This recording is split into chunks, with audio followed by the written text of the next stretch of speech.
Donc on va passer à un autre paragraphe et ça concerne les conditions géométriques qu'on doit respecter pour que cette structure soit stable.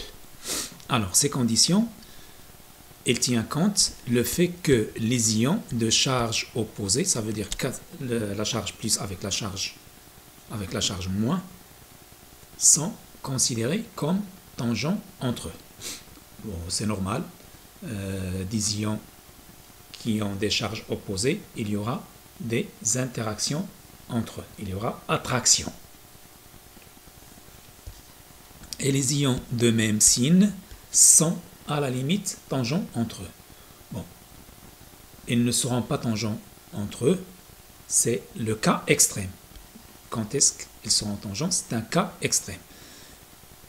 Les ions de même signe, donc, puisqu'ils ont la même charge, le même signe, donc il y aura répulsion. Et par conséquent, ils ne seront pas tangents. La tangence, elle va être... Alors, donc dans le cas de notre structure de type CSCl, les cations et les anions, ils sont tangents entre eux au niveau du plan diagonal du cube. Ça veut dire ce plan-là. Donc le plan diagonal. Ça veut dire le rectangle qui a comme longueur, comme largeur A et comme longueur A racine de 2. C'est le diagonal du cube. Alors, en faisant le calcul, selon le théorème de Pythagore, on va avoir que cette distance est égale à A racine de 3. Le voilà. A racine de 3 égale à 2 rayons correspondant au cation. Donc, c'est le diamètre d'un cation. Donc, c'est 2 rayons. Plus 2 rayons de l'anion. Voilà le premier rayon et voilà le deuxième rayon. Donc 2 fois R anion plus R cation.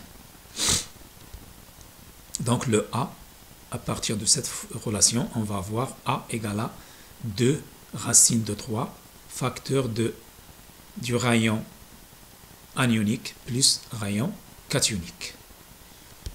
On va la nommer relation numéro 1. Pour les anions, selon une arête, ça veut dire selon ce côté-là, donc selon une arête, donc les deux rayons, voilà, de là jusque là et de là jusque là, ça donne 2R. 2R. Et puisqu'il y a ce petit vide, donc les deux R, ils sont inférieurs ou égaux à A, au paramètre A. Donc c'est la relation numéro 2. Donc ce sont des anions. Il y a un vide. Donc 2 anions. Il y aura répulsion entre eux et par conséquent, ils ne vont pas se toucher et il y a un vide.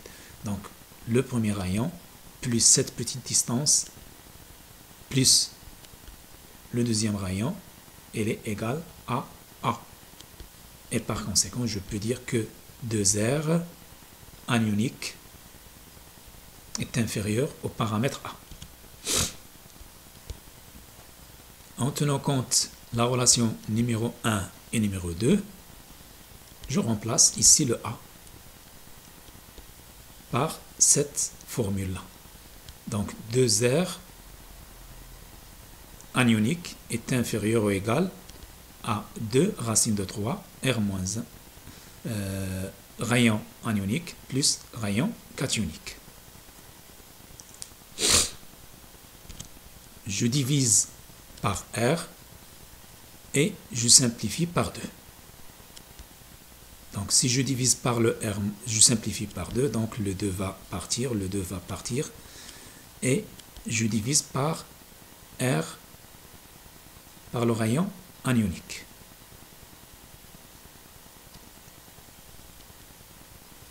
ici je vais avoir 1 et là je vais avoir 1 et là je vais avoir R plus sur R moins. Et le racine de 3 ici, je vais le ramener à ce côté de l'inéquation. Et par conséquent, je vais avoir racine de 3 est inférieur ou égal à 1 plus R cationique sur R anionique. Et par conséquent, je vais avoir racine de 3 moins 1 est inférieur ou égal à R plus sur R moins.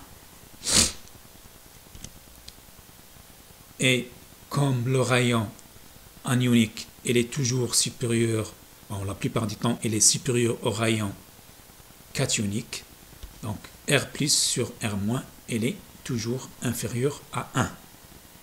Et par conséquent, ce rapport, il sera compris entre racine de 3 moins 1 et 1. Voilà les conditions géométriques de stabilité pour cette structure.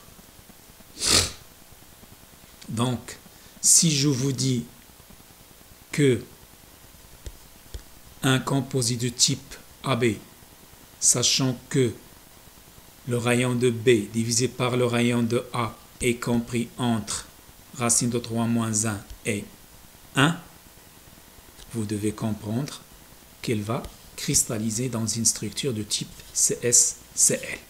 Donc, ce rapport cation sur anion, lorsqu'il est situé sur cet intervalle, il est caractéristique à cette structure.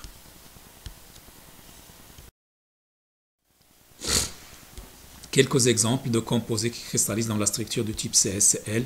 Donc le CSBr, CSI, TlCl, donc chlorure de thallium, bromure de thallium et iodure de thallium.